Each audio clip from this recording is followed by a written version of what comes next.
ಅವನ ಕಾಡರುದ್ರ ಭೂಮಿಗೆ ಕಿಲ್ಲಾರಿಗಳನ್ನು ವಹಿಸ್ಕೊತ್ ಬಂದಿದ್ರು ಆ ಕುರಿಗಳನ್ನ.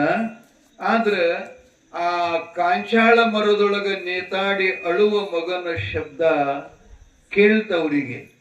ಮಾಯಕಂದ್ಲು ಅಕ್ಕ, ಇಂಥ ನಿರ್ಜಲವಾದಂತ ಅರಣ್ಯದಲ್ಲಿ, ದಟ್ಟವಾದಂತ ಕಾಡಿನಲ್ಲಿ ಮಗುವಿನ ಧ್ವನಿ ಕೇಳಿ ಬರ್ತಾ ಇದೆಯಲ್ಲ, ಯಾವ ದಿಕ್ಕಿಂದ ಬರ್ತೈತಿ ಅಂತ ಧ್ವನಿ ಶೋಧನ ಮಾಡ್ತಾ ಆ ಮರದಡಿಯಲ್ಲಿ ಬಂದ್ರು. ಮಗನ್ ತೊಟ್ಟಿಲ್ದೊಳಗೆ ನೋಡಿ ಅದನ್ನ ಕೆಳಗಿಳಿಸಿ ತಂದು, ಈ ಮಗು ನಾ ಮೊದಲು ನೋಡೀನಿ ನನಗ್ ಬೇಕು, ನಾ ಮೊದಲು ನೋಡಿ ನನಗ್ ಬೇಕಂತ ಅವರಿಬ್ಬರಲ್ಲಿ ಕದನ ಚಾಲು ಆಯಿತು. ಅಷ್ಟರದೊಳಗ ಅಲ್ಲಿಂದೇ ಒಬ್ಬ ನ್ಯಾಯವಾದಿ, ಜ್ಞಾನಿ ಪುರುಷ, ಬುದ್ಧಿವಂತ ಹೊರಟಿದ್ದ. ಅವನ ಹೆಸರೇನಪ್ಪ? ಟೋಪಣ ಹೋದೇನ್ ಮಗ? ಟೋಪಣ ಕರ್ಸ್ರಿ. ಟೋಪಣ ಎಲ್ಲಿ ನೋಡ್ರಿ, ಕರ್ಸಿದವ್ರಿ ಟೋಪಣ. ಯಾರಪ್ಪ? ಟೋಪಣ ಎರಳಿ ಗುತ್ತಿ ರಾಯ.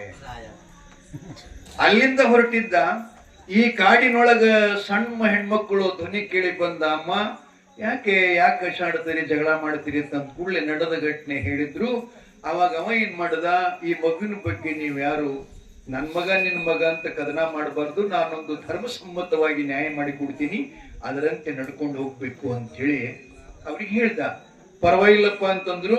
ಅಲ್ಲೇ ಕಾಂಚಾಳದ ಮರದಡಿಯಲ್ಲಿ ಒಂದು 3 ಕಣ್ಣಿನ ಹುತ್ತ ಇತ್ತು. ಆ ಹುತ್ತಿನ ಮೇಲೆ ಒಯ್ದು ತೊಟ್ಲ ಇಟ್ಟ ಅವ್ರಿಬ್ರಿಗೆ ಹೇಳ್ತಾನೆ, ಅಮ್ಮ ಈ ತೊಟ್ಲಕ್ಕ ಹುತ್ತಿಗೆ ನೀವು 5 ಸುತ್ತ ಹಾಕ್ಬೇಕು, ಪ್ರದಕ್ಷಿಣ ಹಾಕದ ಬಳಕ ಯಾರ ಎದೆಯಾಗಿನ ಹಾಲು ಹೋಗಿ ಆ ತೊಟ್ಲಾಗಿರತಕ್ಕಂತ ಮಗನ ಬಾಯಾಗಿ ಬೀಳ್ತವ, ಅವರಿಗೆ ಆ ಮಗ ಕೊಡ್ತೀನಿ ಅಂತ ಹೇಳ್ದ. ಇದು ಯಾರ ಸೊತ್ತು ಅಲ್ಲ, ಏನೂ ಅಲ್ಲ. ಹಾಗಾಗಿ ಸಂತೋಷ ಆಯ್ತು. ಆದ್ರೆ ಇವರು ಮದುವೆ ಆಗಿಲ್ಲ, ಏನೂ ಆಗಿಲ್ಲ. ಆ ಸಮಯದಲ್ಲಿ 18-19 ವಯಸ್ಸು ತುಂಬಿದ ಹೆಣ್ಮಕ್ಳು.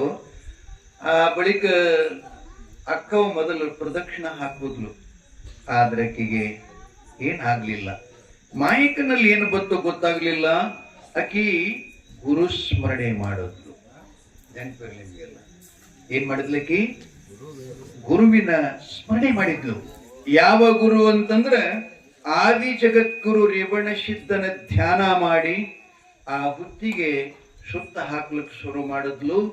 1ನೇ ಸುತ್ತ, 2ನೇ ಸುತ್ತ, 3ನೇ ಸುತ್ತುರದೊಳಗ ಆಕಿನ ಮೈಯಾಗ ಒಂಥರ ಕರೆಂಟ್ ಬಿಟ್ಟಂಗ ಆಯ್ತದ.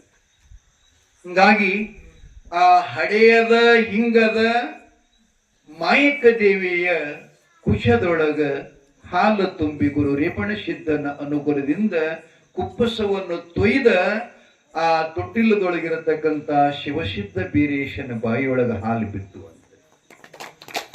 ಬಂಧುಗಳೇ, ಆ ಹಾಲು ಬಿದ್ದ ಕೂಡಲೇ ಸೂರಮ್ಮ ದೇವಿ ಅವನ ಎತ್ಕೊಂಡು ತೊಟ್ಟಿಲ್ ಸಮೇತವಾಗಿ ಮನೆಗೆ ಬಂದು ತಂದೆಗೆ ತಾಯಿಗೆ ಹಿಡಿದ್ಲು. ಅಲ್ಲಿ ನಾಮಕರಣ ಮಾಡಿದ್ರು. ಆ ಶಿವಸಿದ್ಧ ಬೀರೇಶ ಅಂಥೇಳಿ ನಾಮಕರಣ ಮಾಡಿ ಆ ಮನೆಯಲ್ಲಿ ಮನ್ಸದ ಮೇಲೆ ಇಬ್ರು ಮಲ್ಕೊಂಡ್ರು. ಆದ್ರೆ ಇನ್ನೂ ಅಕ್ಕವನ ಮನಸ್ಸು ಸಮಾಧಾನ ಆಗ್ತಾ ಇಲ್ಲ. ಅದನ್ನ ಕೇಳಿ ಮಾಯಕ್ಕಂತಾಳ, ಅಕ್ಕ ನಿನಗಿನ್ನೂ ಸಮಾಧಾನ ಇಲ್ಲ, ಈ ಮನ್ಸದ ಮೇಲೆ ನಾವಿರುವರು ಮಲ್ಗೋಣ, ಮಧ್ಯದಲ್ಲಿ ಬೀರಪ್ಪನ ಹಾಕೋಣ. ಬೆಳಗ ಮುಂಜಾನೆ ಸೂರ್ಯ ಪಡವಣ ದಿಕ್ಕಿನಲ್ಲಿ ಹೊರಡ್ತಾನೆ. ಆ ಸೂರ್ಯ ಹೊರಡುವ ಕಾಲದಲ್ಲಿ ಅವ ಯಾರ ಕಡೆ ಮುಖ ಮಾಡಿ ಯಾರ ಡೊಬ್ಬ ಹಿಡಿದ ಮನ್ಕೋತಾನ, ಅವರೇ ತಗೊಂಡು ಹೋದ್ರ ಸಂತೋಷ ಅಂತ ಹೇಳಿದ್ಲು. ಅವಾಗ ಆಕಿಗೊಂಥರ ಸಮಾಧಾನ ಆಯ್ತು. ಹಾಲಂತೂ ಬೀಳಿಲ್ಲ, ಈ ನ್ಯಾಯದೊಳಗಾದ್ರೂ ಕೂಡ ನಾನು ಗೆಲ್ತೀನಿ ಅನ್ನುವಂತ ಭರವಸೆ ಇಟ್ಕೊಂಡು ಮಲ್ಕೊಂಡ್ರ. ಆದ್ರೆ ಬೆರಿಕ್ ಬೀರಪ್ಪ ಏನ್ ಮಾಡ್ದ, ಬೆಳಗನೆಲ್ಲ ಆಕಿನ ಡೊಬ್ಬ ಹಿಡಿದ್ ಮನಗದಿವ. ಆಕಿ ಇಷ್ಟು ಸಂತೋಷ ಇತ್ತು. ಇನ್ನು ಅಕ್ಕ ಮಾಯಕ್ಕನ ಮಗ ಆಗಲಿ ನನ್ನ ಮಗನ ಆತನ ಅಂತೇಳಿ ಅಂದ್ಲು. 3-4 ಗಂಟೆ ಆದ ಬಳಿಕ ಹಗೂರ್ ಈ ಕಡೆ ಹೊಳಗ್ ಶುರು ಮಾಡ್ದ. ಸೂರ್ಯ ಹೊಂಡ್ರದೊಳಗ ಮಾಯಕ್ಕ ದೇವಿ ಬೆನ್ನು ಹಿಡ್ದ ಮನೆಗಿದ್ನಂತ. ಅವಾಗ ಆಕಿ ಹೇಳಿದ್ಲು, ನೋಡಕ್ಕ ಬೀರ ದೇವರ ಮತ್ತೆ ನನ್ನ ಬೆನ್ನು ಹಿಡ್ಕೊಂಡಾನಂತ ಹೇಳಿ ಆಗಲೇ ಹೇಳಿದ್ಲಂತ. ಏನಂತ? ಬೆನ್ನ ಏನಪ್ಪ ಏನು ವಾಕ್ಯ ಅದದು? ಬೆನ್ನಿಲಿ ಬಿದ್ದ ತಮ್ಮ ಅಂತೇಳಿ, ಬೆನ್ನಿಗೆ ಬಿದ್ದ ತಮ್ಮ ಅಂತೇಳಿ. ಆದ್ರೆ ವಾತ್ಸಲ್ಯದಲ್ಲಿ ತಾಯಿಯಂತೆ ಜೋಪಾನ ಮಾಡ್ತೀನಿ, ಈ ಲೋಕದೊಳಗೆ ನಿನಗೆ ಬೆನ್ನಿಗೆ ಬಿದ್ದ ತಮ್ಮ ಅಂತೇಳಿ ಜೋಪಾನ ಮಾಡ್ತೀನಿ ಅಂತ ಅವನು ಸನುತ ಹೋಗ್ತಾ ಇರ್ತಿರ್ತಾಳ. ಬೀರ್ ದೇವರ ಅದು ಮಂದನಗಿರಿ ಅಲ್ಲ, ಹುಟ್ಟಿದ್ದು ಚಂದನಗಿರಿ, ಬೆಳೆದಿದ್ದು ಮಂದನಗಿರಿ. ಬೆಳಿತಿದ್ದ ಅಲ್ಲಿ ವಿಶೇಷ ಪವಾಡ ಮಾಡ್ತಾನ್ರಿ ಅವ. ಈ ಲಗೋರಿ ಚೆಂಡಿನ ಆಟ ಆಡ್ತಕ್ಕಂಥ ಸಮಯದಲ್ಲಿ ಒಬ್ಬನಿಗೆ ಚೆಂಡ ಹೊಡೆದು ಪ್ರಾಣನ ತೆಗಿತಿರ್ತಾನ. ಆ ಸಮಯದೊಳಗ ಆ ಚೆಂಡ ಬ್ಯಾಡಂತಿಗೆ ರಗಡ ಚಾಲಿ ಉರಿತಾಳಂದ್ರು ಹಠಮಾರಿ ಬಹಳವ ಚೆಂಡ ತಗೊಂಡ ತೀರ್ದ, ಅವನ್ ಪ್ರಾಣ ಹೊಡೆದ. ಅವ್ರೆಲ್ಲಾರು ಬಂದು ಮಗನ ತಾಯಿ ತಂದಿ ಇವ್ ಬೀರಪ್ಪನ ಮ್ಯಾಲ ಬಡಿಗಿ ಕೊಡಲೆ ಖಡಗ ಬಡಚಿಗಳನ್ನ ಪ್ರಹಾರ ಮಾಡಿದ್ರ ವಜ್ರದ ಮೇಲೆ ಹೆಂಗ ಕೋಲ್ಮಿಚ್ ಹೊಡಿತಾವ ಹಂಗಾದು. ಬೀರಪ್ಪ ಮತ್ತೆ ಹೋಗಿ ಆ ಮಗನ ಮೇಲೆ ಕೈ ಎಳೆದು ಜೀವಂತ ಪಡಿಸಿದ. ಸೂರಮ್ಮ ದೇವಿಗೆ ಒಂಥರ ಮನುಷ್ಯನೊಳ ಭಯ ಹೋಗ್ತು. ನಮ್ಮ ತಮ್ಮ ಈ ರೀತಿ ಇಂಥ ಆಟಗಳನ್ನು ಮಾಡಿದ್ರೆ ಜನ ದ್ವೇಷ ಮಾಡಿಕೊಂಡು ನಮ್ಮ ತಮ್ಮನ್ನ ಏನಾರ ಅಪಾಯ ಮಾಡಂಗದಾರ ಅಂತ ಹೇಳಿ ತಿಳ್ಕೊಂಡ ಮಂದನಗಿರಿಯನ್ನ ಬಿಟ್ಟು ಎಲ್ಲಿ ಬರ್ತಾರಪ್ಪ? ಬೆಳ್ಳಿಗಿರಿಗೆ. ಚಂದನಗಿರಿಯಿಂದ ಮಂದನಗಿರಿಗೆ, ಮಂದನಗಿರಿಯಿಂದ ಬೆಳ್ಳಿಗಿರಿಗೆ. ಬೆಳ್ಳಿಗಿರಿಗೆ ಬಂದು ಅಲ್ಲಿ ವಾಸ್ತವ್ಯ ಮಾಡ್ತಾ ಇದ್ದಾರ. ಮಾಡಿದ ಕೂಡಲೇ ಅಲ್ಲಿ ಅವನಿಗೆ ಇನ್ನೊಂದು ಇಚ್ಛೆ ಆಗ್ತದೆ. ಏನು ಅಂತಂದ್ರೆ, ಅಕ್ಕ ನನಗೆ ಬಿಲ್ಲ ಬಾಣ ಮಾಡಿಸ್ಕೊಡು ಅಂತ ಹೇಳಿ. ಅಕ್ಕಿ ಅಂದ್ಲು, ಯಪ್ಪ ಅಲ್ಲೇ ನಿನಗೆ ಚೆಂಡ ಮಾಡಿಸ್ಕೊಟ್ಟದ್ದ ಸೂಡಿ ಸಾಕಾಗಿ ಹೋಗಿದೆ, ಅದನ್ನ ತಗೊಂಡು ಏನ್ ಮಾಡ್ತಿ ಬ್ಯಾಡ ಅಂತ ಅಂದ್ರೂ ಕೇಳಿಲ್ಲ ಅವ. ಆ ಬಳಿಕ ಕಂಬಾರ ಕಾಳಣ್ಣನ ಕಡೆಯಿಂದ ಬಿಲ್ಬಾಣ ಮಾಡಿಸ್ಕೊಂಡು ತಂದು ಕೊಟ್ಲು. ಅದನ್ನ ತಗೊಂಡವ ವಿಲಾಸದಿಂದ ಆಟ ಆಡ್ತಾ ಹೋಗ್ತಾ ಇರ್ತಿರ್ತಾನ. ಹೆಣ್ಣು ಮಕ್ಕಳೆಲ್ಲ ನೀರು ತುಂಬಿಕೊಂಡು, ಎಷ್ಟು ಜನ ಹೆಣ್ಮಕ್ಳು? ಎಷ್ಟು ಜನ? ಪಕ್ಕ ಹೇಳಪ್ಪ.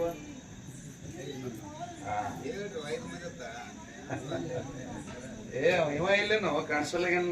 ಟೋಪಣಪ್ಪ ಎಲ್ಲೂ ನೋಡ್ರಿ. ಟೋಪಣಲ್ಲ, ಕಾಂತ. ಕಾಂತ ಪದ ನಮ್ಮ ಮನೆಗೇನ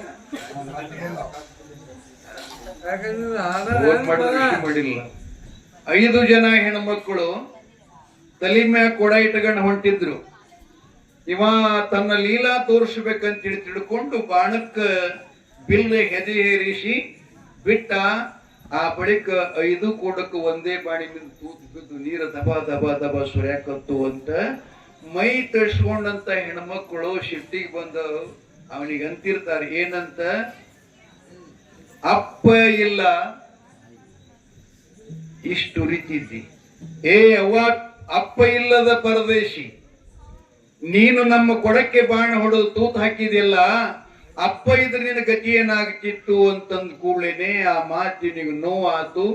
ಮತ್ತೆ ಗುರುಸ್ಮರಣೆ ಮಾಡಿ 2ನೇ ಬಾಣ ಬಿಡ್ತಾನ್ರಿ. ಅವ ಎಂಥ ಬಾಣ ಬಿಡ್ತಾನಂದ್ರೆ ಮೇಣದ ಬಾಣ ಬಿಡ್ತಾನ. ಎಲ್ಲಾ ಏನ್ ತೂತು ಬಿದ್ದೀವಲ್ಲ ಕೊಡಕ್ಕ, ಬಾಣಿನಿಂದ ತೂತುಗಳನ್ನು ಮೆತ್ತಿದ.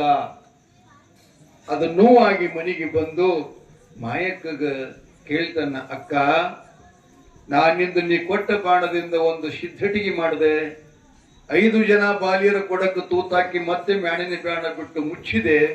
ಆದ್ರೆ ಆ ಹೆಣ್ಮಕ್ಳು ನನಗೊಂದು ಇಂಥ ಶಬ್ದ ಅಂದಿದ್ದಾರ, ಅದು ಮರೆಯಲಾಗೋದು. ಆ ತಾಯಿ ತಂದೆಗಳಿಲ್ಲದ ಪರದೇಶಿ ಅಂತ ನನ್ನ ಕರೆದಾರ. ಆದ್ದರಿಂದ ನನ್ನ ಜನ್ಮ ಎಲ್ಲಿ ಆಯಿತು, ನನ್ನ ತಾಯಿ ತಂದೆಗಳ ಯಾರು, ನನಗೆ ನಿನಗೆ ಕೂಡ್ಲಿಕ್ಕೆ ಸಂಬಂಧ ಏನು, ಇದು ಹೇಳೋ ತನಕ ನಾ ಬಾಯಾಗ ನೀರು ಸಹಿತ ಹಾಕುವುದಿಲ್ಲ ಅಂತ ಹಠ ಮಾಡಿ ನಿಂತ್ಕೋತಾನ. ಅವಾಗ ಮಾಯಕ್ಕ ದೇವಿ ಹೇಳ್ತಾಳಪ್ಪ, ಬೀರ ನಿನ್ನ ಕತೆ ಬಹಳ ದೊಡ್ಡದದ, ಈ ನಾಲ್ಗಿದಿಂದ ಹೇಳಕ್ ಸಾಲದಪ್ಪ. ಏನ್ ಹೇಳಿ? ನಿನ್ನ ಪೂರ್ವದ ಜನ್ಮಭೂಮಿ ಚಂದನಗಿರಿ ಪಟ್ಟಣ, ಅಲ್ಲಿ ನೀನು ಜನ್ಮ ತಾಳಿದಿ. ನಿಮ್ಮ ಸೋದರ ಮಾವನ ಹೆಂಡತಿ ಲಕ್ಷ್ಮಿ ಈ ರೀತಿಯಾಗಿ ನಿನಗೆ ತ್ರಾಸ ಕೊಟ್ಟರು. ಅರಮನೆಯೊಳಗ ತೂಗುವಂತ ತೊಟ್ಟಿಲ ಅರಣ್ಯಕ್ಕೆ ತಳ್ಳಿದ್ರಪ್ಪ. ಆದ್ದರಿಂದ ನಿನಗೆ ನಿಮ್ಮ ತಂದೆ ಬ್ರಹ್ಮಭೂಪಾಲ, ತಾಯಿ ಶೂರಮ್ಮ ದೇವಿಯಪ್ಪ. ಅವನಿಗೆ ಒಂದು ಹೆಣ್ಣು ಹುಟ್ಟದ ನಿಮ್ಮ ಅವಂಗ. ಅದಕ್ಕೆ 12,000 ಜನರನ್ನ ಅಲ್ಲಿ ಕಾವಲಿಟ್ಟಿಟ್ಟಾನ. ನಗರಿ ಪಟ್ಟಣಕ್ಕ 12,000 ಜನಗಳನ್ನ ಕಾವಲಿಟ್ಕೊಂಡಿದ್ದಾನ. ಆ ಹೆಣ್ಣನ್ನ ನೀವು ಒಯ್ತಿ ಅಂತೇಳಿ ತಿಳ್ಕೊಂಡು ಇಷ್ಟೆಲ್ಲ ಭದ್ರತೆ ಮಾಡಿದಾನ. ಅದಕ್ಕಾಗಿ ನನ್ನ ನಿನ್ನ ಕೂಡುವಂಥ ಸಂಬಂಧ ಬೆಳಿತಪ್ಪ ಅಂತ ಕೂಡಲೇ ಬೀರದೇವ್ರು ಎದ್ದು ನೋಡ್ರಿ ಅವಾಗ ಕಿತ್ಕೊಂಡು, ಅಕ್ಕ ಮೀಸೆ ತಿದ್ದುತ್ತ ನಾನು ಆ ಹೆಣ್ಣನ್ನ ಗೆದ್ದು ತಂದು ಅವನು ಸೊಕ್ಕ ಮುರಿಲಾರದ ಇದ್ರೆ ಚಂದನಗಿರಿ ಪಟ್ಟಣದ ಬ್ರಹ್ಮಭೂಪಾಲ ಸುರಾವತಿ ಸಂಬುತ್ತ ಬೀರಪ್ಪನೇ ಅಲ್ಲ ಅಂತ ಮೀಸಿ ತಿದ್ದಿದ ಅಂತ. ಅವಾಗಕ್ಕೆ ತಾಯಿ ಅಂದ್ಲು, ಪರವಾಗಿಲ್ಲಪ್ಪ, ಅದು ಬಹಳ ಕಠಿಣ ಪರಿಸ್ಥಿತಿ. ಅದು 12,000 ಜನರ ಮಧ್ಯದಲ್ಲಿರ್ತಕ್ಕಂಥ ಹೆಣ್ಣು ತರುವುದು ಹಗುರು ಮಾತೇನು? ಅಷ್ಟು ಸರಳಲ್ಲ. ಎಲ್ಲರೂ ಶಸ್ತ್ರಾಸ್ತ್ರಬದ್ಧವಾಗಿ, ಆನೆ ಸವಾರಗಾರದಾರ, ಕುದುರೆ ಸವಾರಗಾರದಾರ, ರಥವನ್ನ ನಿಂತ್ಕೊಂಡು ಯುದ್ಧ ಮಾಡೋರದಾರ, ನೆಲದ ಮೇಲೆ ನಿಂತ್ಕೊಂಡು ಯುದ್ಧ ಮಾಡೋರು. ಇಂಥ ಚತುರಂಗ ಬಲ ಸೈನ್ಯದಲ್ಲಿ ಆ ಹೆಣ್ಣನ್ನ ತರುವುದು ಅಷ್ಟು ಸುಲಭ ಮಾತಲ್ಲ. ನೋಡಪ್ಪ, ಅದು ಸಾಧ್ಯ ಇಲ್ಲ ಅಂತ ಅಂದ್ಕೂಡಲೇ ಅವಾಗ ಅವ ಹೇಳ್ತಾನಮ್ಮ, ನನಗೆ ಸದ್ಗುರುನಾಥನ ಕೃಪೆ ಇದೆ, ನಾನೇನಾದರೂ ಜಯಿಸಬಹುದು ಅಂತ ಹೇಳ್ತಾನೆ. ಪರವಾಗಿಲ್ಲಪ್ಪ, ನೀನು ಮೊದಲು ಗುರುವಿನ ಪುತ್ರನ. ಶೂರಮ್ಮ ಹೇಳ್ತಾನೆ, ಜೀವನದಲ್ಲಿ ನಾವು ಯಾವುದಾದರೂ ಗುರಿಯನ್ನು ಮುಟ್ಟಬೇಕಾಗಿತ್ತಂದ್ರೆ ಮೊದಲ ಮನುಷ್ಯನಿಗೆ ಗುರುವಿನ ಅನುಗ್ರಹ, ಗುರುವಿನ ಕೃಪಾ, ಗುರುವಿನ ಆಶೀರ್ವಾದ, ಗುರುವಿನ ಪ್ರೇರಣಾ ಇವುಗಳು ಬೇಕಾಗಿರ್ತಾವ. ಆ ಸದ್ಗುರುನಾಥನ ಕೃಪಾ ನಮಗೆ ಬೇಕಾಗಿತ್ತು ಅಂದ್ರೆ ನಾವು ಗುರುಗಳ ಸೇವೆ ಮಾಡ್ಬೇಕಾಗ್ತದೆ. ಏನಪ್ಪ ಗುರು ಸೇವಾ 4 ಪ್ರಕಾರ. ನಾನು ನಿಮಗೆ ಹಿಂದೆ ಹೇಳಿನೋ ಬಿಟ್ಟಿನ ಗೊತ್ತಿಲ್ಲ, ನೆನಪು ಯಾರಿಗಿಲ್ಲ. ಗುರು ಸೇವಾ 4 ಪ್ರಕಾರ. ಆಪ್ತ, ಅಂಗ, ಸದ್ಭಾವ, ಸ್ಥಾನ ಅಂತ ಬರ್ತಾವ್ರಿ. ಅಂದ್ರೆ ನಿಮ್ಗೆ ತಿಳಿಯಂಗೆ ಹೇಳುವುದಂದ್ರ ಆಪ್ತ ಅಂದ್ರ, ಆಪ್ತ ಅಂತ ನೀವು ಯಾರಿಗೈತೀರಿ? ನಮ್ಮ ರಕ್ತ ಸಂಬಂಧಕ್ಕೆ ಪಟ್ಟವರಿಗೆ ನಾವು, ನಮ್ಮ ಕಾಕನ ಮಕ್ಕಳಿಗೆ ಆಗಲಿ, ಒಟ್ಟು ನಮ್ಮ ಫ್ಯಾಮಿಲಿ ಒಳಗೆ ಆಪ್ತರು. ಅಂದ್ರೆ ಒಂದು ಕಾರ್ಯಕ್ರಮದಲ್ಲಿ ನಿಮಗೆ ಹೆಚ್ಚಿನ ಪ್ರೀತಿ ಯಾರ ಮೇಲೆ ಆಗ್ತದಪ್ಪ? ಆಪ್ತರ ಮೇಲೆ ಆಗ್ತಿರ್ತದೆ. 1000 ಮಂದಿಯಾಗಿ ನಿಂತರು ಕೂಡ ಇಲ್ಲ, ನಮ್ಮ ಕಾಕಂದ ಓಡಿ ಮಾತಾಡ್ತಿರ್ಲ. ಹಂಗ ಇಲ್ಲಿ ಗುರುಗಳ ಮಠಕ್ಕ ಭಕ್ತಾದಿಗಳು ಯಾವ ಜಾತಿಯವ್ರು ಯಾಕೆ ಬರಲ್ಲ? ಶ್ರೀಮಂತರು ಬರ್ಲಿ, ಬಡವರು ಬರ್ಲಿ, ಗುರುತಿದ್ದವ್ರು ಬರ್ಲಿ, ಗುರುತಿರ್ಲಾರ್ದವ್ರೆ ಬರ್ಲಿ, ಎಂಥವ್ರು ಬಂದ್ರು ಕೂಡ ಅವರಿಗೆ ಆಪ್ತರಂತೆ ಸೇವಾ ಮಾಡೋದಕ್ಕೆ ಆಪ್ತ ಸೇವೆ ಅಂತ ಕರೀತಾರೆ. ಎಲ್ಲ ಗೊತ್ತಾ? ಇನ್ 2ನೇದಪ್ಪ ಸ್ಥಾನ ಸೇವೆ. ಇದು ಸದ್ಗುರು ಬೀರಲಿಂಗೇಶ್ವರ ಪೌಳಿಯದ. ಇದನ್ನ ಹ್ಯಾಂಗ್ ಕಾಯ್ಬೇಕು ಅಂತ ಕೇಳಿದ್ರೆ, ನಮ್ಮ ಮನೆಯೊಳಗೆ ಹ್ಯಾಂಗ ಒಂದು ಕಡ್ಡಿ ಸಹಿತ ಬೀಳದಂತೆ ರಕ್ಷಣೆ ಮಾಡ್ತೀಯೋ ಹಾಗೇನೆ ಸದ್ಗುರು ಸ್ಥಾನಕ್ಕೆ ಸ್ವಚ್ಛತೆಯನ್ನು ಕಾಪಾಡಿಕೊಂಡು ಹೋಗೋದು. ಇದನ್ನೆಲ್ಲ ಮತ್ತೆ ಫೆಸಿಲಿಟಿ ದೂರದ. ಆ ನಂತರ ಗುರು ಯಾವ ಶಿವಪ್ಪ ಮೊದಲ ಆಪ್ತ, ನಂತರ ಸ್ಥಾನ, ಆ ಬಳಿಕ ಅಂಗ ಸೇವೆ. ಗುರುಗಳದು ಅಂಗ ಸೇವೆ ಅಂದ್ರೆ ಶರೀರ, ಕೈಕಾಲು ಒತ್ತೋದು, ಸ್ನಾನ ಮಾಡಿಸೋದು, ಬಟ್ಟೆ ತೊಳೆಯೋದು, ಅವ್ರಿಗೆ ಪ್ರಸಾದ ಮಾಡಿಸೋದು, ಇದು ಅಂಗ ಸೇವೆ. ಆ ಬಳಿಕ 4ನೇದು ಯಾವ್ದಪ್ಪ? ಸದ್ಭಾವ. ಸದ್ಭಾವ ಅಂದ್ರೆ ಏನಪ್ಪ? ನಮ್ಮ ಸಂಗೊಳ್ಳಿಗೆ ಮಹಾರಾಜರಂದ್ರೆ ಸಾಕ್ಷಾತ್ ಅಮೌಷಿದ್ದ ಬೀರ ದೇವರ. ಹಿಂಗ ನಾವು ಹೋಲಿಸಿ ಮಾತಾಡ್ತೀವಿ, ಅದು ಬೇಕಾದಾಗ. ಹೌದಲ್ಲ? ಒಂದು ವೇಳಕ್ಕೆ ಮಹಾರಾಜ್ ಬ್ಯಾಡ ಅದ ಅಂದ್ರ ಏನಂತೀವ? ಮೊದಲೆಷ್ಟು ಗೌರವ ಕೊಟ್ಟು ಮಾತಾಡ್ತೀವಲ್ಲ, ಆ ಬಳಿಕ ಅಂತ ಮಾತಿರಂಗಿಲ್ಲ. ಅದಕ್ಕೆ ಅವ್ರು ಏನಂತಾರ, ಒಮ್ಮೆ ಗುರು ಒಮ್ಮೆ ದೇವರ ಅಂತ ನಂಬೋದ ಬಳಕ ಸಾಕ್ಷಾತ್ ಶಿವನೇ ನರರೂಪ ತಗೊಂಡು ಈ ಭೂಮಿ ಬಂದಾನಪ್ಪ, ನಮ್ಮನ್ನು ಉದ್ಧಾರ ಮಾಡಕತ್ತೋ ನಂಬೋದ ಬಳಕ ಮತ್ತೊಂದ್ಸಲ ಇಮಯಾತ್ರ ಗುರು ಅಂದ್ರಿ ಅಂದ್ರ ಗುರು ಬೇಕು. ಅನುಕೂಲ ಇಲ್ಲ. ಅದಕ್ಕೆ ಸದ್ಭಾವ ಸೇವೆ. ಇದನ್ನು ಮಾಡಿದಾಗ ನಮಗೆ ಕೃಪಾ ಆಗ್ತದೆ. ಇನ್ನು ಕೃಪಾಗಳದ್ದು 4 ಪ್ರಕಾರವಪ್ಪ. ಅದು ನಿಮ್ಗೆ ಮಾಹಿತಿ ಯಾವ್ದ್ರಲ್ಲಿ ಗೊತ್ತಿಲ್ಲ, ಹೇಳ್ತೀನಿ ನಿಮ್ಗೆ. 4 ಪ್ರಕಾರದ ಕೃಪಾ ಯಾವಪ್ಪ? 1ನೇದು ವೇದ ಕೃಪಾ, 2ನೇದು ಗುರು ಕೃಪಾ, 4ನೇದು ದೈವ ಕೃಪಾ, 3ನೇದ್ದು ದೈವ ಕೃಪಾ, 4ನೇದ್ದು ಅಂತಃಕರಣ ಕೃಪಾ. ಇವು 4 ಕೃಪಾ ಆದಾಗನ ಸದ್ಗುರುವಿನ ಆಶೀರ್ವಾದ ಆಗ್ತದ. ಅಂಥ ಕೃಪಾಗಳನ್ನ ಸದ್ಗುರು ಬೀರಲಿಂಗೇಶ್ವರ ಜಗದ್ಗುರು ರೇವಣ ಸಿದ್ದೇಶ್ವರರನ್ನ ಬೀರಲಿಂಗ ತಾಯಿ ಸೂರಮ್ಮ ದೇವಿಯ ಮಾಯಕ್ಕ ದೇವಿ ಬೆಳ್ಳಿಗಿರಿಗೆ ಆಗಮನ ಮಾಡಿಕೊಂಡು ಅವನಿಗೆ ಮೊದಲ ಗುರುದೀಕ್ಷೆಯನ್ನ ಮಾಡಿ ಗುರುವಿನ ಆಶೀರ್ವಾದ ಕೊಡಿಸಿ ಆ ಬಳಿಕ ಹೇಳ್ತಮ್ಮ, ಇನ್ಮೇಲೆ ನಿಂದು ಗುರಿ ಮುಂದ ಗುರು ಹಿಂದಿರ್ತಾನ, ಬೇಕಾದ ಸಾಧಿಸು ಅಂತೇಳಿ ಆಶೀರ್ವಾದ ಮಾಡ್ತಾ ಇದ್ದಾಳೆ ತಾಯಿ ತಂದೆಗಳೇ. ಇದಕ್ಕೆ ಹೇಳೋ ತಾತ್ಪರ್ಯ ಏನಪ್ಪಾ ಅಂದ್ರೆ, ನಮ್ಮೆಲ್ಲರಿಗೂ ನಿಜವಾಗಿ ಗುರು ಬೇಕು. ನಾವ್ಯಾರು ಗುರುಗಳನ್ನೇ ಮಾಡ್ಕೊಂಡಿಲ್ಲ. ಮಾಡ್ಕೊಂಡಿದ್ದೀನಪ್ಪ? ಇಲ್ಲ, ಮಾಡ್ಕೊಂಡಿಲ್ಲ. ಯಾಕೆ ಮಾಡ್ಕೊಂಡಿಲ್ಲ ಅಂದ್ರೆ ನಾವು ಒಂದೊಂದು ಕಾರಣಗಳನ್ನ ಹೇಳ್ತೀವಿ. ನಾವು ಸ್ವಲ್ಪ ಹಾಂಗ್ರಿ, ನಾವು ಹಿಂಗ್ರಿ, ನಮ್ಗೆ ಅಷ್ಟೆಲ್ಲ ಸೋಸೋದಾಗಂಗಿಲ್ಲ, ಅಷ್ಟು ಕಠಿಣ ಆಗಂಗಿಲ್ಲ, ನಾವು ಸ್ವಲ್ಪ ಶೆರೆ ಕುಡಿತೀವಿ ಮತ್ತು ಅದನ್ನು ಇದನ್ನು ತಿಂತೀವಿ ಅಂತ ಹಿಂಗಂತೀವಿ. ನಿಜವಾಗಿ ನಮ್ಮ ಹಾಲು ಮತ್ತು ಸಮುದಾಯದಲ್ಲಿ ಮಾಂಸ ಶೆರೆಗಳನ್ನು ಕುಡಿಯುವ ಪದ್ಧತಿನೇ ಇಲ್ಲ. ಸ್ಪಷ್ಟ ವಾರ್ನಿಂಗ್ ಅದಿದು. ಇಲ್ಲೇ ಅದು ಕುಡಿಯೋದು. ನಾವು ಇತ್ತಿತ್ತಲಾಗಿ ಶುದ್ಧಿ ಸಂಖ್ಯೆ ಫಲ ಮಾಡ್ಕೊಂಡು ಎಲ್ಲ ಚಟಗಳಿಗೆ ಹಚ್ಕೊಂಡಿದ್ದೀವಿ. ನೀವು ನೋಡಿರಲ್ಲ ಪುರಾಣದಲ್ಲಿ ಒಂದ್ಸಲನೂ ಇಲ್ಲ, ಯಾರೂ ಇಲ್ಲ, ಅದು ಮಾಡೇ ಇಲ್ಲ ಅವರು. ಆದ್ರೂ ಅದನ್ನ ನಾವೆಲ್ಲ ಮರಳಿ ಮತ್ತೆ ಶುದ್ಧೀಕರಣ ಆಗ್ಬೇಕು, ಚಲೋ ಆಗ್ಬೇಕು ಅನ್ನುವಂಥ ಸದು ಉದ್ದೇಶದಿಂದ ನಿಮ್ಗೆ ಹೇಳ್ತಾ ಇದ್ದೀನಿ. ಗುರುವಿನ ಆಶೀರ್ವಾದ ಪಡ್ಕೊಂಡು ಮೊದಲ ನಗರಿ ಪಟ್ಟಣದ ಚೌಕಾಶಿ ಮಾಡ್ಲಿಕ್ಕೆ ಹೋಗ್ತಾನ. ಏನ್ ತಗೊಂಡು ಹೋಗ್ತಾನಪ್ಪ? ಮೊದಲನೇ ರೂಪ ಬಳಗಾರನ ವೇಷ ಹಾಕೊಂಡು ನಗರಿ ಪಟ್ಟಣ ಪ್ರವೇಶ ಮಾಡ್ತಾನ. ಅಲ್ಲಿ ಹಂಗಾಗೇನ ಅಂತ ಕೇಳಿದ್ರೆ,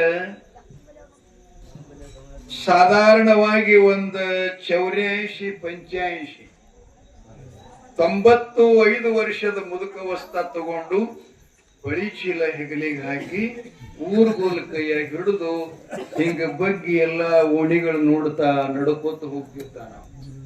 ಹೋಗಿ ನಗರಿ ಪಟ್ಟಣದ ಕಳಿವಿ ನಾರಾಯಣಗೌಡನ ವಾಡ್ಯ ನೋಡಿದ ಕೂಡಲೇ ಬಳಿ ಹಾಕೋತೀರಿನಂತ ಕೂಗ್ತಾ ಇದ್ದ. ಅವನ ಮಗಳು ಮ್ಯಾಲಿದ್ಲು.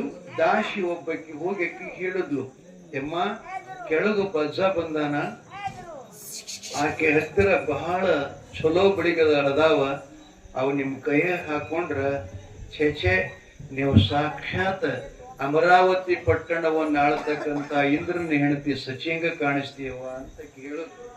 ಆವಾಗಿಕ್ಕೆ ಅನ್ಲು, ಹಂಗಾರ ಆ ಬೆಳಗಾರನ ಮ್ಯಾಲ ಕರ್ಕೊಂಡು ಬರ್ರಿ ಅಂದ್ಲಕ್ಕಿ. ಅಂದ್ಕೂಡ್ಲೆ ಅವನ ಆಜ್ಞೆ ಬೇಕಲ್ಲ. ಬಂದು ನಾರಾಯಣಗಂತಾರ, ಪ್ರಭುಗಳೇ ಮಹಾರಾಜರೇ ಅಮ್ಮವ್ರಿಗೆ ಬಳಿ ಬೇಕಾಗ್ಯವ ಅಂತ ಬೆಳಗಾರನ ತಗೊಂಡ ಮ್ಯಾಲ ಹೋಗಿ ನೋಡಿ ತಗೋತೀವಿ ಅಂತ ಅಂದ್ಕೂಡ್ಲೆ ಅವ ನೋಡ್ದ, ಇವ ಅಲ್ಲಂದ, ಅವ ಅಲ್ಲಂದ, ಅವನೇ ಇದ್ದೀವ. ಆದ್ರೆ ಅವನಿಗೆ ಗೊತ್ತಿಲ್ಲ ಸತ್ಯಭಾಮನ ಮನೆಗೆ ಕೃಷ್ಣ ಹೆಂಗ ಕೊರಿವಾಗಿ ಬಂದಿದ್ದ. ಈ ಕೃಷ್ಣ ಅವತಾರದಿರಿ ಒಂದು ಪುಣ್ಯಾತ್ಮದ ಬೀರದೇವ್ರಿಗೆ ವೀರ ಬೀರ ಪೀರ ಮತ್ತವ ಹಿಂದಕ್ಕೇನ ಕಂಸಿದ್ದಲ್ಲ, ಅವನೇ ಕಳಿವಿ ನಾರಾಯಣ ಆಗ್ಯಾನ, ಕೃಷ್ಣನೇ ವೀರ ದೇವರಾಗ್ಯಾನ. ಇತಿಹಾಸದ ಆಧಾರ ಇದೆ ಇದಕ್ಕೆ. ಹಂಗಾಗಿ ಹಂಗಾರ ತಗೊಂಡು ಹೋಗ್ರಿ ಅಂತಂದ. ಬಿದ್ದಿಗಿದ್ದ ಮುದುಕ ಕೈ ಹಿಡ್ರಿ ಅಂದ. ಜಗ ಬೀಳುವ ಕೈ ಹಿಡಿಯಂತ ಶಕ್ತಿ ಅವನ್ ಬಲ್ಲಿರದ, ಅವನ ಕೈ ಹಿಡಿಯಾರ್ರಿ. ಆದ್ರೂ ಹಾಗ ನಟನೆ ಮಾಡ್ಯಾನ್ರಿ ಮುದುಕ ಬೆರಕಿ. ಆ ಬಳಿಕ 4-6 ಜನ ಹಿಂದ ಮುಂದೆ ಹಿಡ್ಕೊಂಡು ಬಳಿ ಚೀಲ ಒಬ್ರು ಹೊತ್ಕೊಂಡು ಮ್ಯಾಲ ಹೋದ. ಹಂಗೆ ಹಿಂಗ್ ತಲೆ ಅಳಿಗಡ್ತಿತ್ತು. ಹಿಂಗ್ ನೋಡ್ದಕ್ಕಿಗೆ ನೋಡಿ ಇವನು ಗಾಬರಿ ಆಗ್ಯಾನ್ರಿ. ರೂಪಕ್ ನೋಡಿ ವೀರ ದೇವ್ರನು ಆಶ್ಚರ್ಯ ಆಗ್ಯಾನ. ಎಂತ ಹೆಣ್ಣಪ್ಪ ಇದು, ಬ್ರಹ್ಮ ಹೆಂಗರ ಮಾಡಿದಾನಿಕಿನ ರೂಪ, ಎಂತ ಸೌಂದರ್ಯ ಅಂತ ಮನುಷ್ಯನಾಗೆಲ್ಲ ನೋಡ್ಕೊಂಡ ತಿಳ್ಕೊಂಡ. ಆ ಬಳಿಕ ನಿಮ್ಗೆ ಬಳಿ ಯಾವ ಬೇಕು, ಚಲೋ ಬೇಕು ಕೆಟ್ಟ ಬೇಕು ನೋಡ್ರಿ ಅಂತ ಅಂದ ಅವಾಗ ಇವರೆಲ್ಲ ಬಳಿ ಚೌಕಶ್ ಮಾಡ್ಲಿಕ್ಕತ್ರು. ಇವ್ ಚಲೋ ಇವನ ಹಾಕಂತಂದ್ರು. ಯಾವಾಗ ಕನ್ನಿಕಾ ಮಾಲೆ ಕೈ ಬೀರದೇವ್ರ ಕೈಯಾಗ ಬಂತು, ಹಸ್ತಸ್ಪರ್ಶ ಆದಾಗ ಆ ಕನ್ನಿಕಾ ಮಾಲಿಗೆ ಗಂಡ ಹೆಂಡತಿ ಕೂಡುವಾಗ ಹೆಂಗ ವಿರಸ ಸಾಮರಸ್ಯ ಇರ್ತದಲ್ಲ, ಹಂಗ ಆಕಿಗೆ ಮೈ ತುಂಬ ಬೆವರು ಬಿಡ್ತಾವ. ಆಕಿ ಅಂದ್ಲು, ನೋಡಾಕರ ಮುದುಕನ, ಇವ ತುಂಬಿದ ವಯಸ್ಸವಲ್ಲ, ಆದ್ರೆ ಹೆಣ್ಣಿನಲ್ಲಿ ಅನುರಾಗ ಮಾತ್ರ ಗಂಡನ ಕೂಡ್ಕೊಂಡಾಗ ಇರ್ತದಲ್ಲ, ಹಂಗಾಗ್ತೈತಿಯಲ್ಲ, ಇವ ಯಾರಿರಬಹುದು ಅಂತ ಹೇಳಿ ಚೌಕಶಿ ಮಾಡ್ತಿರ್ತಾಳ. ಬಳಿ ಇಡಿಸದಾಗನ ಹೇಳ್ದ, ನೀ ಯಾರಿಗಾಗಿಲ್ಲಿ ಕಾಡಿನೊಳಗಿರತಕ್ಕಂತ ಗಿಣಿಯು ಪಕ್ವವಾದಂತ ಹಣ್ಣು ತಿನ್ನುವ ಗಿಣಿಯನ್ನ ಒಬ್ಬ ತಂದು ಪಂಜರದಲ್ಲಿ ಇಟ್ಟಾಗ ಅದಕ್ಕೆ ಎಷ್ಟು ದುಃಖ ಆಗಿದೆಯೋ ನಿನಗೂ ಹಂಗೆ ಆಗಿದೆ.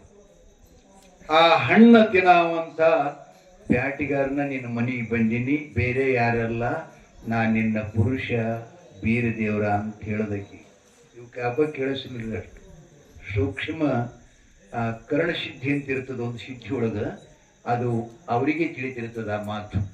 ಆ ಬಳಿಕ ಆಕೆ ಅಂದ್ಲು, ಸ್ವಾಮಿ ನಿಮ್ಮ ಕಾಲಿಗೆ ಬೀಳ್ತೀನಿ, ಇದು ಅರಮನೆಯಲ್ಲ, ನನಗೆ ಶೆರೆಮನಿ ಅಂದ್ಲು. ಹಾವಿನ ಹುತ್ತದೊಳಗೆ ಕೈ ಹಾಕಿದ ಮನುಷ್ಯ ಉಳಿತಾನ, ವಿಷ ಕುಡಿದ ಮನುಷ್ಯ ಬದುಕ್ತಾನ, ಬೆಂಕಿಯಾಗಿ ಸಿಗದವ ಬದುಕಿಸ್ಲು ಬರ್ತದ.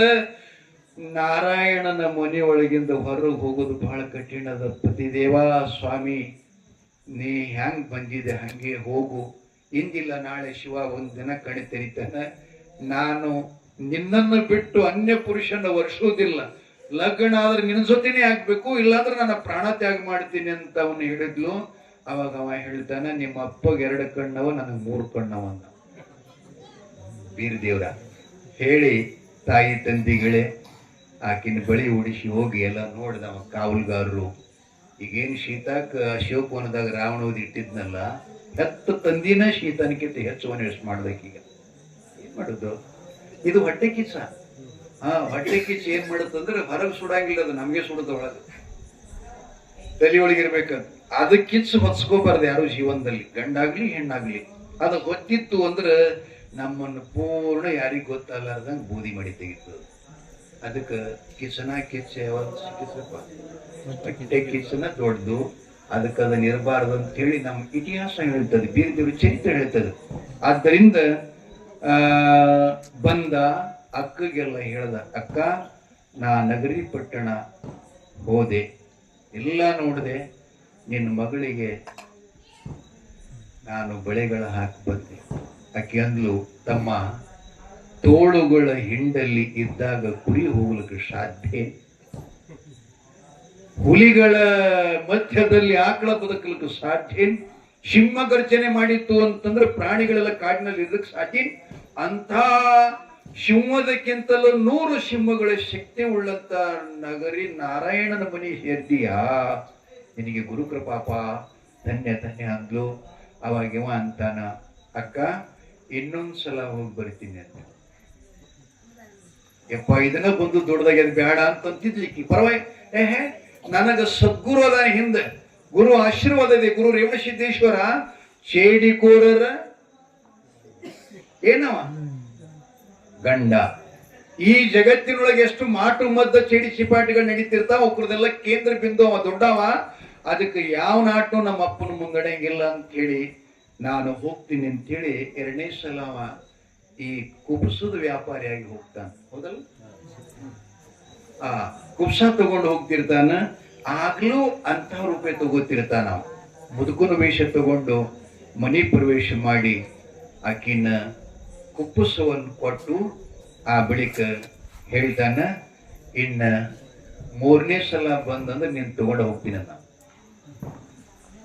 ಕುಪ್ಸ ಎಲ್ಲ ಕೊಟ್ಟ, ಆಕಿನೆಲ್ಲ ಚಿಂತೆ ದೂರ ಮಾಡಿ ಮರಳಿ ಮನೆಗೆ ಬಂದ. 3ನೇ ಸಲ ಹ್ಯಾಂಗ ಹೋದ ಅಂತಂದ್ರೆ ರಾವುತನ ವೇಷದಲ್ಲಿ ಹೋಗ್ತಾ. ರಾವುತ ಅಂದ್ರೆ ಗೊತ್ತಾಗ್ತಲ್ಲ, ಅತ್ಯಂತ ತೀವ್ರವಾಗಿ ಓಡುವಂತ ಕುದುರೆಯನ್ನು ಸವಾರಿ ಮಾಡ್ತಕ್ಕಂಥ ರಾವುತ್ ಅಂತಾರೆ ಅವನಿಗೆ ರಾಜ ದರ್ಬಾರದಲ್ಲಿ. ರಾಜ್ಯ ದರ್ಬಾರಕ್ಕೆ ಹೋದ. ಕಳಿವಿ ನಾರಾಯಣ ಕೇಳ್ದ, ನೀ ಯಾರು? ನಾನು ಕುದುರೆಯನ್ನು ಓಡಿಸುವಂತ ಸವಾಲ್ಗಾರ. ಅವನು ಅಂತಾನ, ನಮ್ಮಲ್ಲಿ ಒಂದು ಅತ್ಯಂತ ವೇಗವಾಗಿ ಓಡುವಂತ ಕುದುರೆ ಇದೆ, ಅದನ್ನೇ ಕೂಡ್ತೀನಿ ಅದರ ಮೇಲೆ. ಆ ಕುದುರೆನೂ ಬೀರ್ ದೇವ್ರಿಗೆ ನೋಡಿ ಹುಂಕುರ್ಸ್ಲಿಕ್ಕತ್ತಂತ.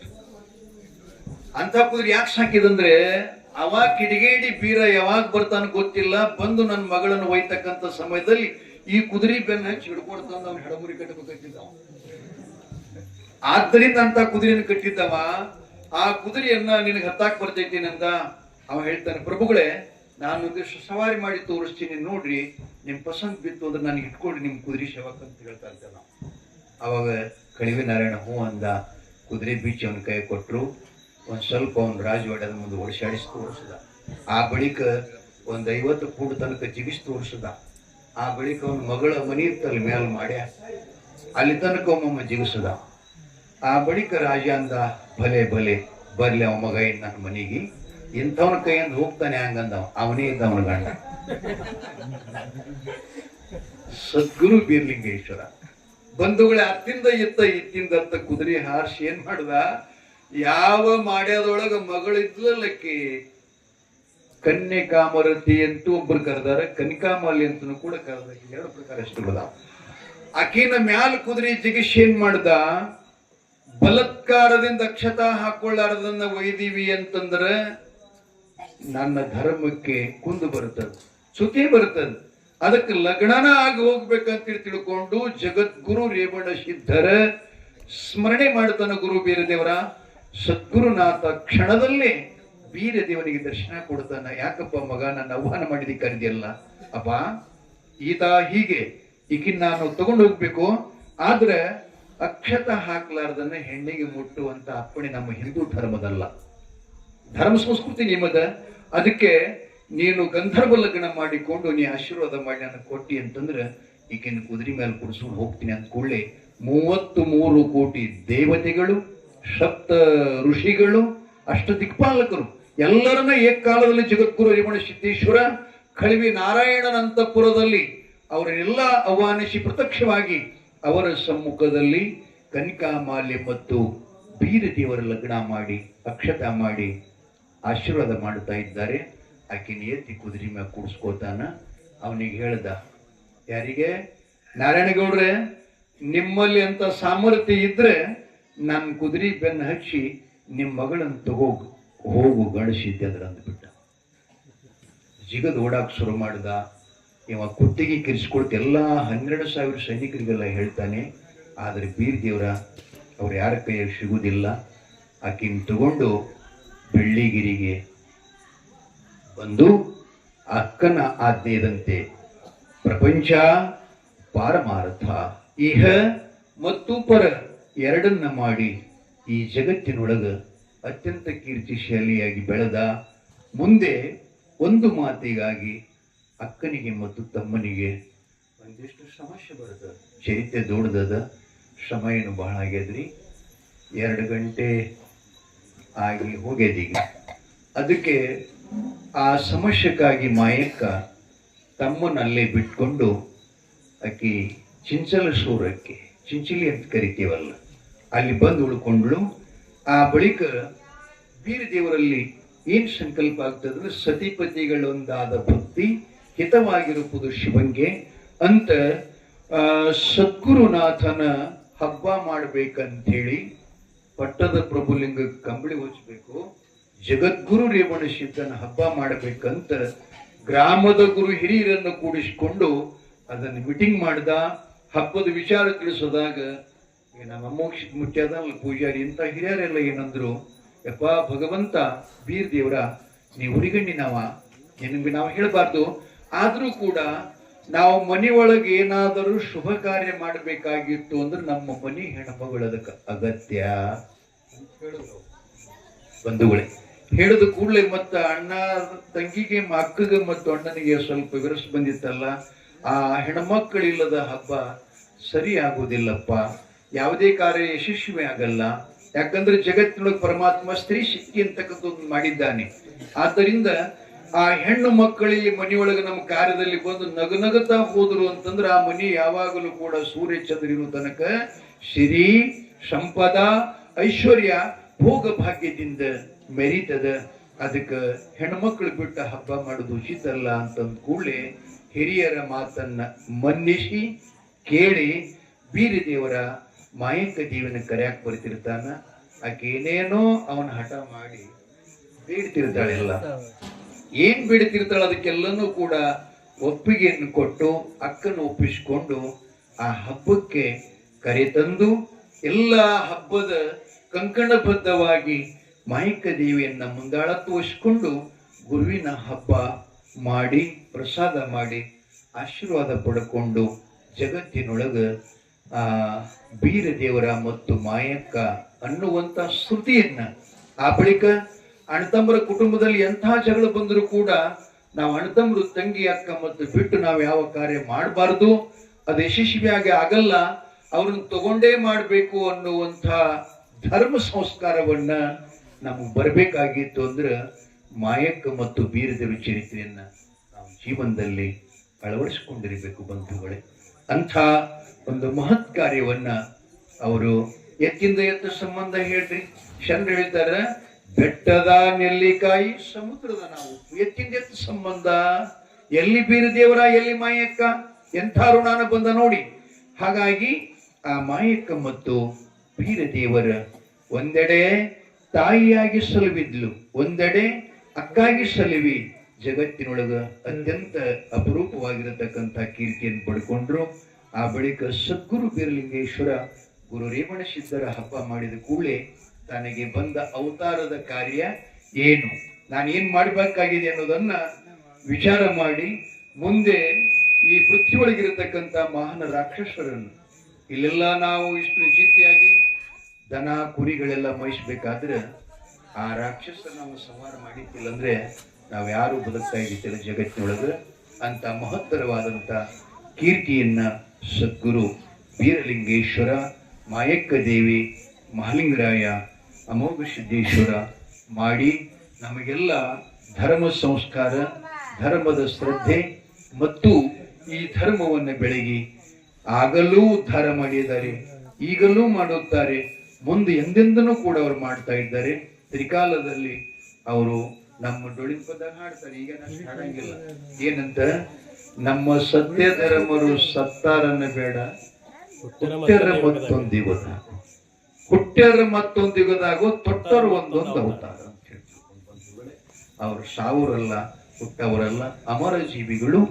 ಅಂಥ ಧರ್ಮ ಯಾಕೆ ಇದು ಹಿಂದ್ ಬಿತ್ತು ಅಂತ ಕೇಳಿದ್ರೆ ನಮ್ಮಲ್ಲಿ ಎರಡು ಕೊರತೆ ಅದಾವ.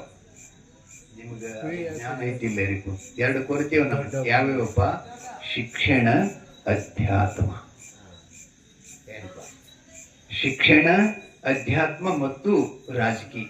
ಈ ಮೂರು ಕ್ಷೇತ್ರಗಳಿಂದ ನಾವೆಲ್ಲ ವಂಚಿತರಿದೀವಿ ಅಂತ ಆಗ ಸೃಷ್ಟಿ ಪ್ರಾರಂಭ ಹಿಡ್ಕೊಂಡು ಇಲ್ಲಿ ತನಕ ನಾವು ಅಷ್ಟೇ ಉಳಿದಿದ್ದೆವು. ಯಾರ್ಯಾರೋ ಎಷ್ಟೆಷ್ಟೋ ಮುಂದಕ್ಕೆ ಹಿಂದಕ್ಕೆ ಆಗಿ ಹೋದ್ರು ಬಂದ್ರು, ಎಲ್ಲರಾಗ್ಯಾರಿ ನೋಡಿರ್ಲಿಲ್ಲ. ಅದಕ್ಕೆ ನಾವು ಶಿಕ್ಷಣ ಮತ್ತು ಅಧ್ಯಾತ್ಮ ಮತ್ತು ಶಾಸಕೀಯ, ಯಾಕಂದ್ರೆ ರಾಜ್ಯ ಸರ್ಕಾರ ಅನೇಕ ಮೀಸಲುಗಳನ್ನು ಕೊಟ್ಟಿದೆ ಸಮಾಜಕ್ಕೆ. ಅದನ್ನ ನೇರವಾಗಿ ತಂದು ನಾವು ಬಳಸಾಕಿಲ್ಲ, ನಮ್ಗದ್ರ ಸಂಸ್ಕಾರ ಗೊತ್ತಿಲ್ಲ, ಅದ್ರ ರೂಪರೇಷೆ ಗೊತ್ತಿಲ್ಲ, ಹಿಂಗಾಗಿ ಎಲ್ಲ ಹಿಂದ್ ಬಿದ್ದಿದ್ದೀವಿ. ಅದಕ್ಕೆ ಧರ್ಮದ ಮೌಢ್ಯತೆಯನ್ನು ಹೋಗಿ ಮೌಲ್ಯವನ್ನು ತಿಳ್ಕೊಂಡು ನಾವೆಲ್ಲ ಜ್ಞಾನವಂತರಾಗಬೇಕು, ಸಂಸ್ಕಾರವಂತರಾಗಬೇಕು. ಈಗ ನಮ್ಮಲ್ಲಿ ಎಲ್ಲದರೊಳಗೆ ಗುರು ಪರಂಪರೆ ಅದ, ನಮ್ಮಲ್ಲಿ ಗುರು ಪರಂಪರೆ ಇಲ್ಲ. ನಮ್ಮಲ್ಲಿ ಕೆಲವೊಂದು ಧರ್ಮದ ನೋಡ್ರಿ, ಈಗ ನಮ್ಮ ಸ್ವಾಮಿಗಳದಾರ, ಇವರೆಲ್ಲ ಲಿಂಗರಾಜ ಸ್ವಾಮಿಗಳು. ಅವರು ಪ್ರತ್ಯೇಕ ಲಿಂಗಾಯತ ಧರ್ಮಕ್ಕೆ ಒಬ್ರು ಗುರುಗಳು ಅಂತೇಳಿ ದೀಕ್ಷೆ ಮಾಡ್ತಿರ್ತಾರ, ಅವ್ರು ಗರ್ಭಕ್ಕೆ ಲಿಂಗ ಮಾಡ್ತಿರ್ತಾರ, ಹುಟ್ಟದ ಮೇಲೆ ಲಿಂಗ ಧಾರಣ ಮಾಡಿಸ್ತಿರ್ತಾರ. ಅಂತ ಸಂಸ್ಕಾರಗಳದಾವ. ನಮಗೂ ಕೂಡ ಅವ್ರ ಸಂಸ್ಕಾರ ಇದಾವ. ನಾವು ಸಹಿತ ಶೈವರೇ. ನಿಜವಾಗಿ ನಮ್ಗೆ ಯಾಕೆ ನಾವು ಇಷ್ಟು ದೂರ ಆಗಿದೆ ಅಂದ್ರೆ ಮಾಂಸಾಹಾರಿ ಬಳಕೆಯಿಂದ ಅವ್ರು ಹಿಂಗಪ್ಪ ಅಂತ ತಿಳ್ಕೊಂಡು. ಅದಕ್ಕೆ ತಮ್ಮಲ್ಲಿ ಒಂದು ವಿನಂತಿ ಅದ, ದಯವಿಟ್ಟು ತಾಯಿ ತಂದೆಯರೆಲ್ಲ ಶುದ್ಧೀಕರಣರಾಗಿ ಗುರುವಿನ ಮಕ್ಕಳಾಗಿ ಗುರುವಿನ ಅನುಯಾಯಿಗಳಾಗಿ ನಾವು ಸಂಸ್ಕಾರ ಪಡ್ಕೊಂಡು ಜಪ, ತಪ, ಪೂಜಾ, ಪುರಸ್ಕಾರ, ಅನುಷ್ಠಾನ ಇವುಗಳನ್ನೆಲ್ಲ ನಾವು ಮಾಡ್ತಾ ಇರಬೇಕು. ನಮ್ಮ ಕ್ಷೇತ್ರಗಳಲ್ಲಿ ಸದಾ ಪುರಾಣ ಪುಣ್ಯ ಕಥೆಗಳು ನಡಿಬೇಕು, ಪ್ರವಚನ ನಡಿಬೇಕು ಅಂದ್ರನ ನಮ್ಗೆ ಸಂಸ್ಕಾರ ಬರುತ್ತೆ, ಧರ್ಮದ ಅರ್ಥ ಗೊತ್ತಾಗುತ್ತೆ ಬಂಧುಗಳೇ. ಅದಕ್ಕೆ ಆ ಧರ್ಮ ಕಾರ್ಯವನ್ನು ತಾವು ಸದಾ ಮುಂದುವರಿಸುತ್ತಾ ಹೋಗ್ರಿ ಅಂತ ತಮ್ಮೆಲ್ಲರಿಗೂ ಹೇಳ್ತಾ ಮತ್ತೆ ನಾನು ಕಾರ್ಯಕ್ರಮಕ್ಕೆ ನಾಳೆ ಹೋಗಬೇಕು. ನಿಮ್ಮ ಒಂದು ಪ್ರೀತಿಗೆ ಕರೆಗೆ ನಾನು ಅಷ್ಟು ದೂರದಿಂದ ಬರಬೇಕಾದ್ರೆ ಅದಕ್ಕೆ ಪ್ರೀತಿನೇ ಒಂದು ಸರಿ ಮಾಡ್ತಾ ಅಷ್ಟೇ, ಮತ್ತೊಂದೇನಿಲ್ಲ. ಅದಕ್ಕೆ ಮತ್ತೆ ನೀವು ಕರೆದಾಗ ನಾನು ಸದಾ ಬರ್ತಾ ಇರ್ತೀನಿ. ಅದಕ್ಕೆ